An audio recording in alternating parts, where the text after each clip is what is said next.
Hey everybody, welcome to Money's No Object. I'm your host, Dylan Howell. This is episode number 285 of our YouTube channel and podcast, and I could not be more excited to continue sharing with you guys personal finance topics that I think could be useful for you in your long-term financial journey. Today, we are going to be talking about some investing lies. My whole idea around this week and talking about investing as much as I have is that I want you to be more motivated to invest. I want you to understand investing at a more granular level. I want you to understand exactly what is going on within the investing world, at least enough to actually get your feet wet and do it yourself and begin investing, because investing is so important for your financial future. So I wanted to wrap up the week talking about some lies that are told and are typically told by individuals who don't invest at all, that are just absolute lies, right? They are excuses that people use that are not truthful at all. And a lot of people can take those reasons and take those excuses and apply them to their own life and then say, okay, well, I'm not going to invest either. Okay, so let's look at those 7 lies that I'm going to talk about today, and I'll add some commentary and a whole lot more in today's episode. So stick around for all that. Before we get started, though, if you could go down below, hit the big red subscribe button, like this video, leave me any feedback in the comments down below, and I'll be sure to respond to anything you leave down there. If you're listening on Apple or Spotify podcast, be sure to subscribe and leave me a review on either one of those platforms. Follow me on social media at MNO with Dylan. And that's really good supplemental materials to all the things I'm putting out in these long form episodes on YouTube and the podcast every single day. And then if you need somebody to help you to build a financial plan and keep you accountable to that plan over the long term, then I can do that. Just DM me on any of the major social media sites and tell me that you are interested in financial coaching sessions. And you and I can work together and start pushing towards your long-term financial goals, and then ultimately push you on towards long-term financial freedom, which is what I hope for every single individual watching or listening to this show on a day-to-day basis. Now, again, I want you guys to become investors. I want you to learn to invest and to grow your money. And I want to help you to get any barriers out of the way that need to be gone before you can begin doing so. And I think that one of the biggest things that keeps people from investing is what they hear other people say. Right? And then they'll hear them say that and go, oh, that applies to me too. Let me, apply that to my own life and use that as a reason that I'm not going to partake in something that maybe I don't understand or that I haven't done before, or that, might not be super possible because I haven't laid my financial foundation in the way that I should. Right? And so I think it's very important for us to look at the lies that are told about investing. And I think it's very, very important for us to, pop the bubble of those lies and then get to the other side where we can begin to operate from truth and operate from a place where we can be investors and be confident in the way that we invest moving forward. So with no further ado, let us look at the first investing lie. First investing lie that you hear is you don't need to worry about retirement or investing while you're young. Okay. So while it's sad that less than half of adults in America own any equity, so own any stocks at all. Now, that's not to say that they may not own real estate or whatever else, but a lot of people who own real estate also own stocks. So there's a ton of overlap in that space as well.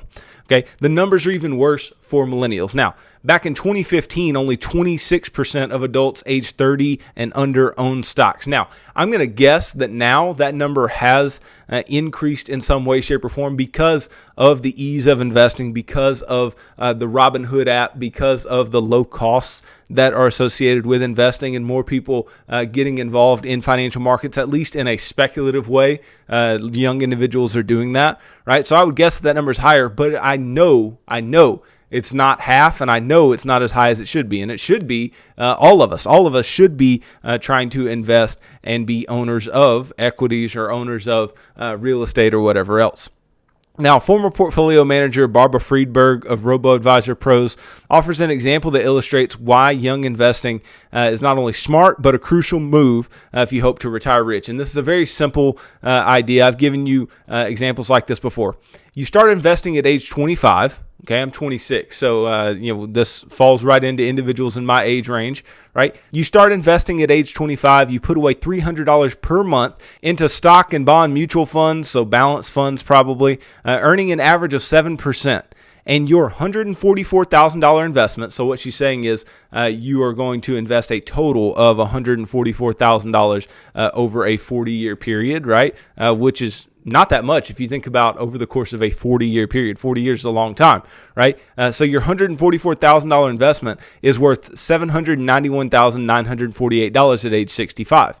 But if you wait just 10 years, you wait until age 35 to begin investing, right? Then you continue to invest that $300 a month. You invest until age 65, earning the same 7%.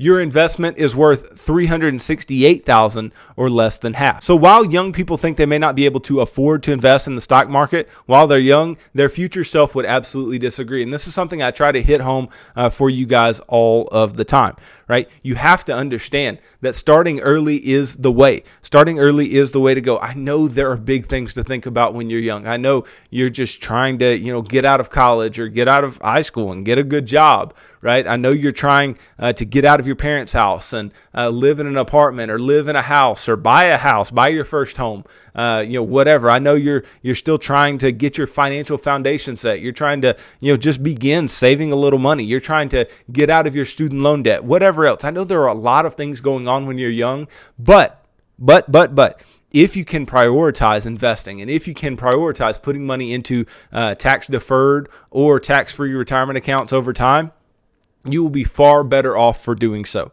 Okay, and the numbers do not lie. Now, those were some numbers that would get you, to $791,000. Now, becoming a millionaire is not all that difficult. I've told you before, if you invest over a 40-year period, so 25 to 65, you put away $158.13 per month. Right? You make 10% on that money on average over the 40 years, right? You'll have $1 million. And then obviously you invest more, you'll have more, you make more, then you will have more as well. Now, obviously, in this example that I gave you, we were talking about a 7% rate of return. So a lower rate of return and $300 per month being put in. So they were putting in more, but making lower rates of return. So you get a lower value there as well. But nonetheless, that first investing lie that you don't need to worry about investing while you're young is one of the biggest lies out there, because if you can just prioritize investing something, prioritize putting something away for your investing future,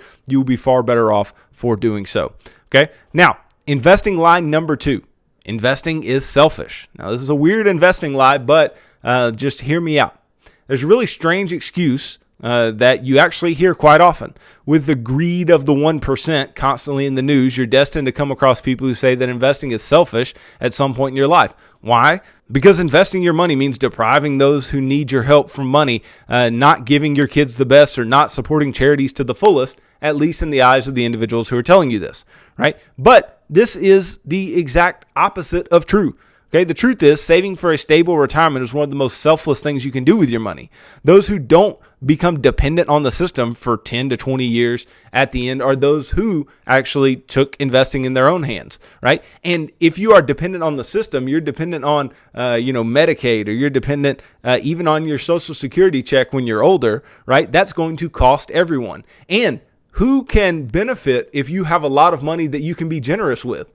Everybody else. And if you don't have money, that can end up saddling your children with taking care of you later on. So actually investing for your future and having some money in your retirement accounts and having money invested that you can use to sustain yourself and use to do the things that you want to do is one of the things that is going to make you more independent as you're older and not so reliant on the system or your children or anyone else, right? So if it's selfish, right? If it's selfish to say, I want to build wealth for myself, right? If that's a selfish thing to say, well, then you're not taking into account all of the other things that can be done with money. Remember, we don't just spend our money, right? Giving is a big, big part of what goes on with our money. And nobody thinks about the burden that you can be to other people if you do not invest your money for the future. And I don't want you to be that burden. I want you to have something for yourself. Okay. So that's investing lie number 2. Investing lie number 3. I don't have any money to invest. Okay. So while this is actually true for those who live below the poverty line or at the poverty line, right? Most people with regular jobs and incomes can afford to invest at least some of their money for the future. It may not seem that way if they're living paycheck to paycheck or struggling with debt, but most people can free up funds to invest if they cut their spending elsewhere and make investing a priority. This is so true. Okay, this is such the truth here, right? That comes after this investing lie I'm talking about here, right? Saying I don't have any money to invest. Well, it's obvious that you don't have money to invest when you have car payments, and it's obvious that you don't have money to invest when you've got student loan payments, and when you've got credit card bills piling up, when you've got all these other things that are taking your paycheck, that are taking your income, your number one wealth building tool, and taking it and keeping it for itself. Right? You need to be able to allocate some of your income towards investing. And the only way that we're going to be able to do this is by just taking the first part of the financial action plan very seriously. What do I tell you to do in the first part of the financial action plan? Budget uniquely every single month, right? And track your expenses. If you don't do this, you don't know where your money's going. You don't know if you have enough money. You don't know if you have the ability to invest. You don't think that you have the ability to invest because you're like, oh, all of my money is gone, right? I don't have any money to go and invest. I don't have any money left at the end of the month, right? I have too much month left at the end of the money, if anything, right? So we need to make sure that we are budgeting, taking that seriously, knowing exactly how much you have. Look, if you are not somebody who lives near the poverty line, you should not be worried about, having any money to invest. You have something to invest. Now, I'm not suggesting that you should have a ton of money to invest, right? But you should have something, right? And if you look at the financial action plan, the way I set it up, once you have this set up, once you have built an emergency fund for yourself, you're out of debt, right? You're budgeting effectively.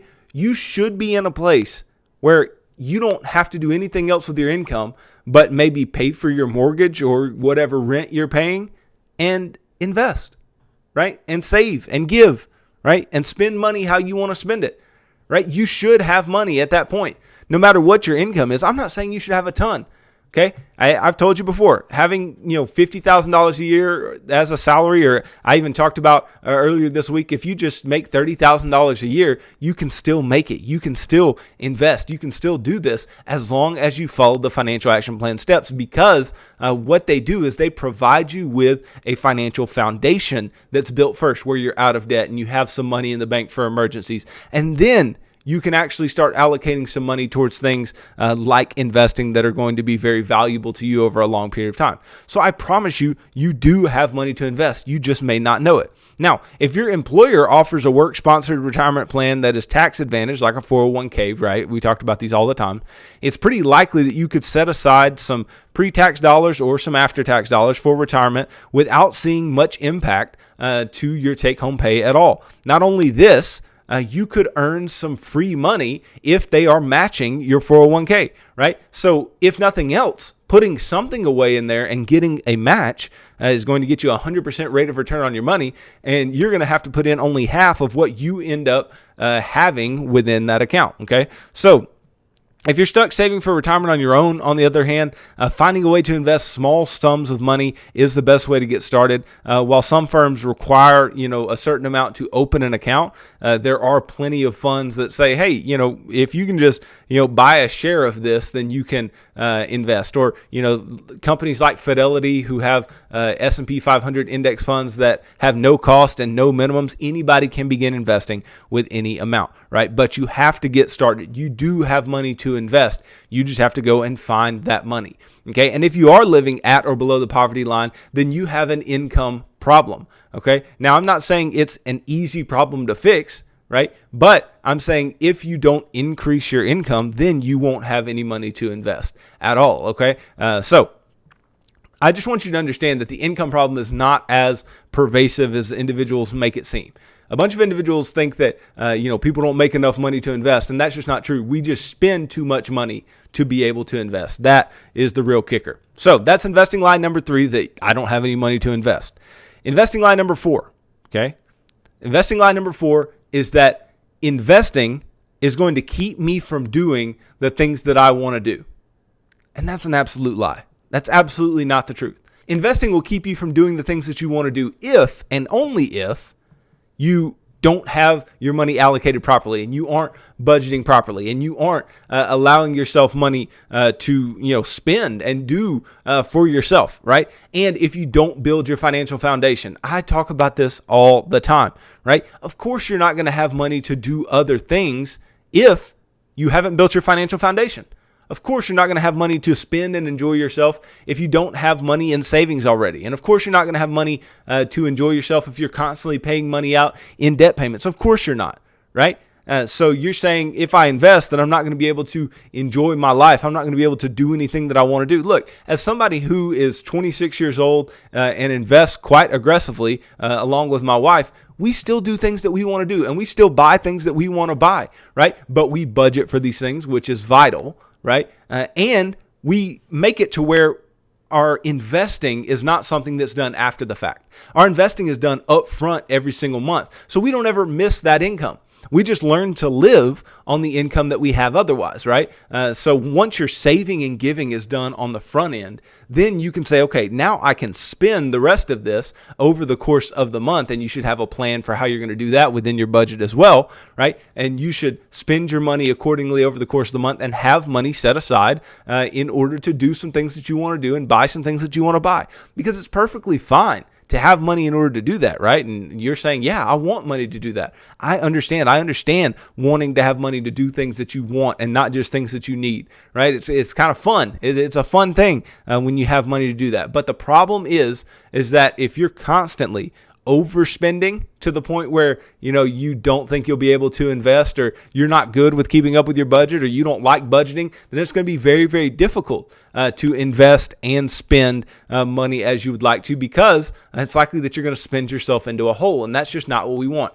This whole system, the whole thing of the financial action plan and investing ultimately is reliant on you being a good budgeter and tracker of your expenses and knowing where your money goes. Because if you are not disciplined and you don't know where your money goes, then you are going to have a huge problem that you run into later on when you have overdraft charges and you have credit card debt because you couldn't keep yourself from spending, okay? So you will be able to invest and you will be able to spend money if you prioritize budgeting, if you prioritize planning where your money's going to go every single month, okay? So do not believe that lie. Investing lie number 5.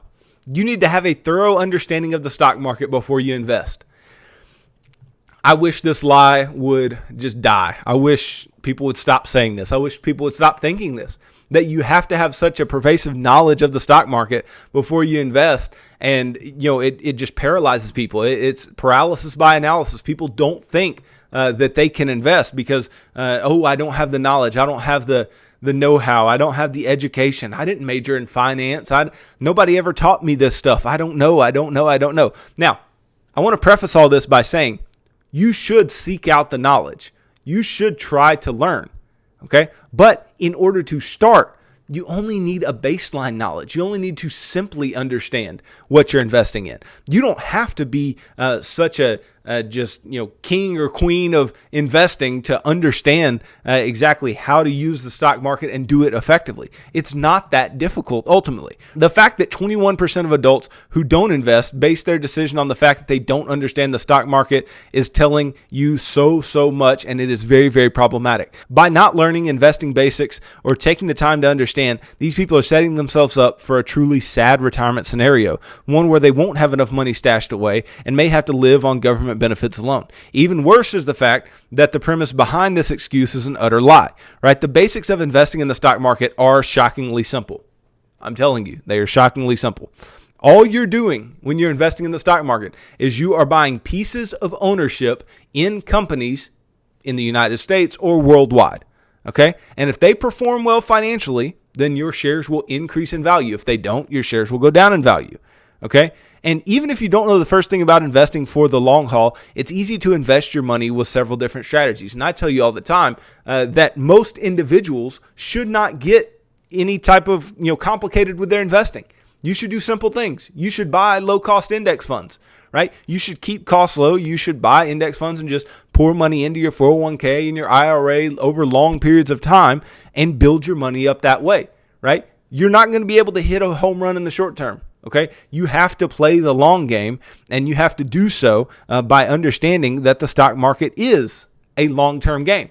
Okay, the stock market in the short term, this is an old Ben Graham quote. I may not be quoting word for word, but in the short term, the stock market is a voting machine. Now, what this means is that in the short term, the stock market is going to go wherever the buying and selling is going, right? Wherever people are voting. Okay, if you're buying a lot and individuals are buying a lot with you, then the stock prices will be going up, right? You're voting up the stock price, or if everybody's selling, you're voting it down. So in the short term, that's what the stock market is. But over the long term, it is a weighing machine. And what he meant by this is that ultimately, the fundamentals of the companies and the fundamentals of the economy come into play and move the stock market where it needs to go. Ultimately, it becomes a weighing machine and not just a voting machine based on the buying and selling. Ultimately, the buying and selling over a long period of time will turn into buying and selling based on the fundamentals. Okay, so we have to understand that. We have to understand that it is very easy. Okay, everyday index funds are a simple way for anyone to invest with no stock market knowledge required. Now, I want you to know what you own, okay, but there's no way to know everything that you own within an index fund. Now, I can tell you if you buy an S&P 500 index fund, you're going to own everything that's in the S&P 500, which are approximately the 500 largest companies in the United States today that have good profitability overall, which have grown to an adequate size. They are large companies.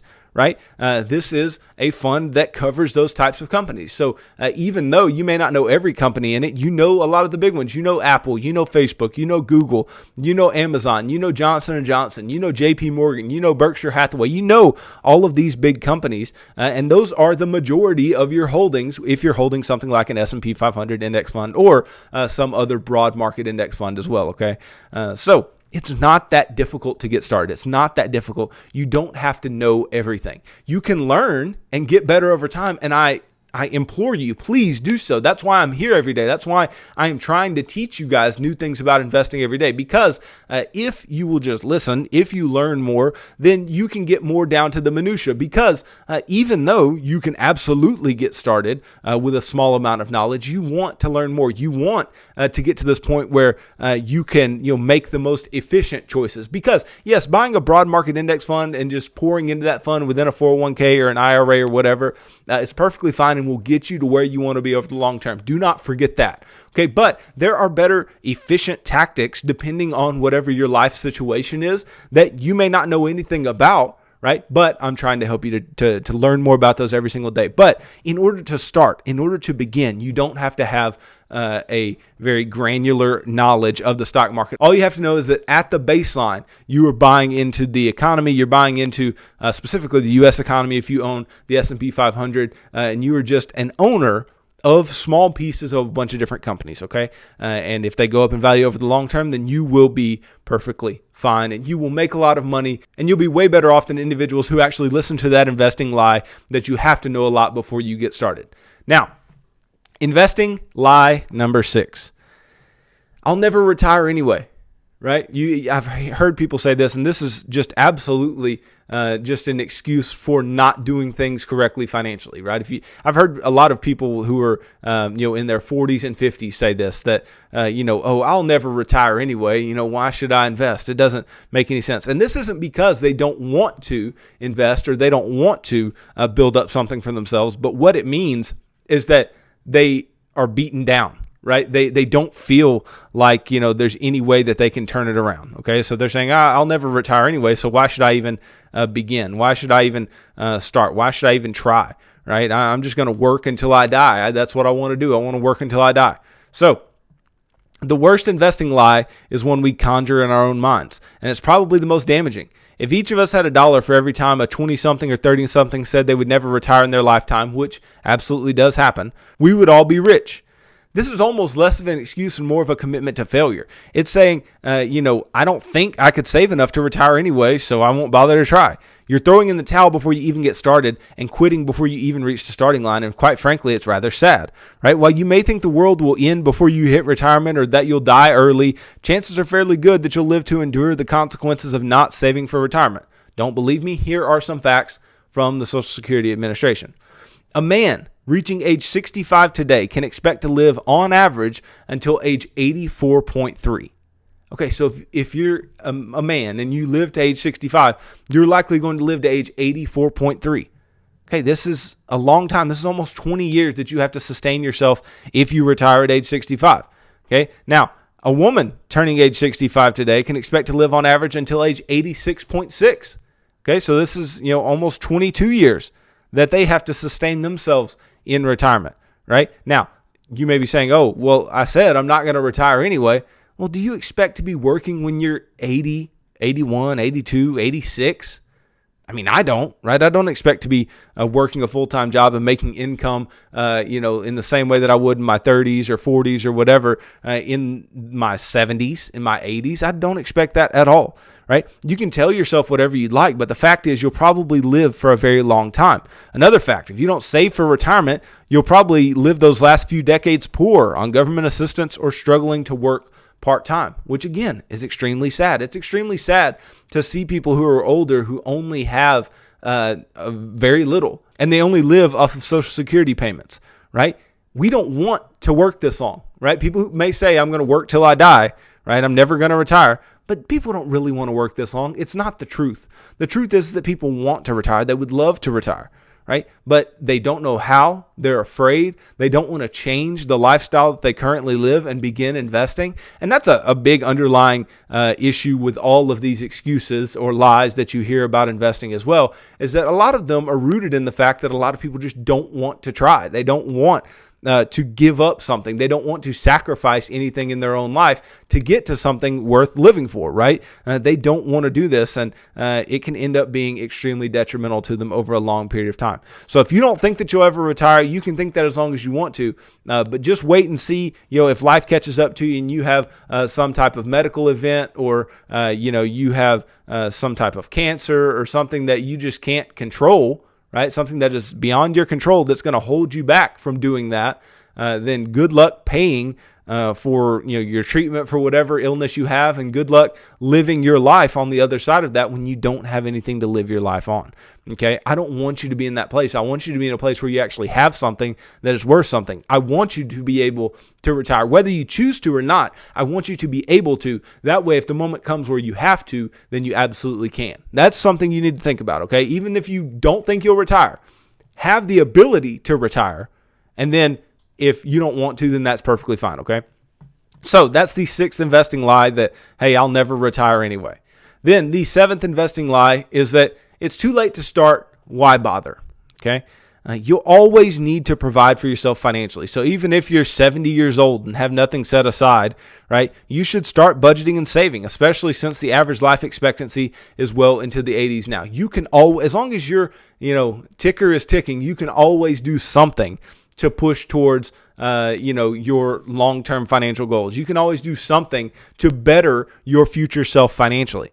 Okay. The fact that half of Americans aren't saving anything for retirement is downright scary. Without the proper government services in place, the vast majority of these people will be forced to subsist on government benefits alone as they live out their final years. If you don't want to be one of them, now is the time to get real about investing for the future. And you hear people say this in like their 40s and their late 30s, like, it's too late to start. I'm already too late. No, you're not too late. Right? You may be disadvantaged to the 25-year-old or the 20-year-old or the 30-year-old or the 35-year-old, right? You may be disadvantaged to that individual who has that, key component, that time, but you are not a loser yet, okay? You're not a loser until it's time to retire or it's time to, stop working, or you have to stop working and you don't have anything. That's when you've lost.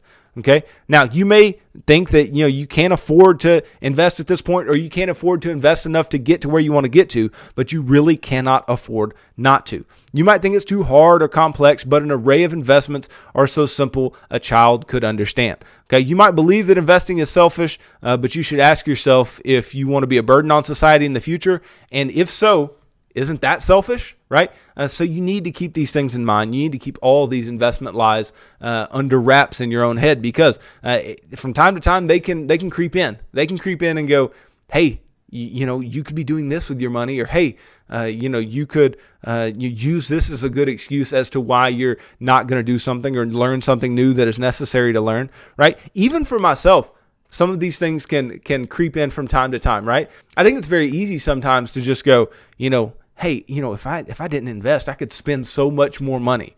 Or, if I didn't invest, then, I'd be able to do more things. Or, maybe I'm putting away too much, or maybe I'm prioritizing this too much. And these lies come into your head and they, keep you away from doing the things that you need to do over the long term if you allow them to change your actions. Ultimately, we need to allow truth to prevail in our lives and truth to prevail in our minds, and that will allow our actions to maintain in the way that they need to over a long period of time. So you need to invest. Don't let the lies get to you, and make sure that you begin. Make sure that you start somewhere and follow a good financial plan. That's why I have the financial action plan out there for you, and you won't be sorry. You'll be able to get to some semblance of long-term financial freedom, which is what I hope for every single one of you out there. So thanks for watching this video. If you could go down below, hit the big red subscribe button, smash that like button for me as well. Like this video. Leave me any comments down below and I'll be sure to respond to anything you leave down there. If you're listening on Apple or Spotify podcasts, be sure to subscribe and leave me a review on either one of those platforms. Follow me on social media at MNO with Dylan, and that's really good supplemental materials to all the things I'm putting out in these long form episodes on YouTube and the podcast every single day.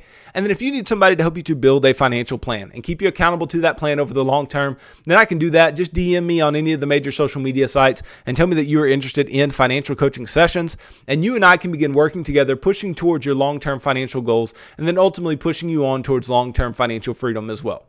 So tune in Monday as I continue talking about personal finance topics that I think could be useful for you in your long-term financial journey.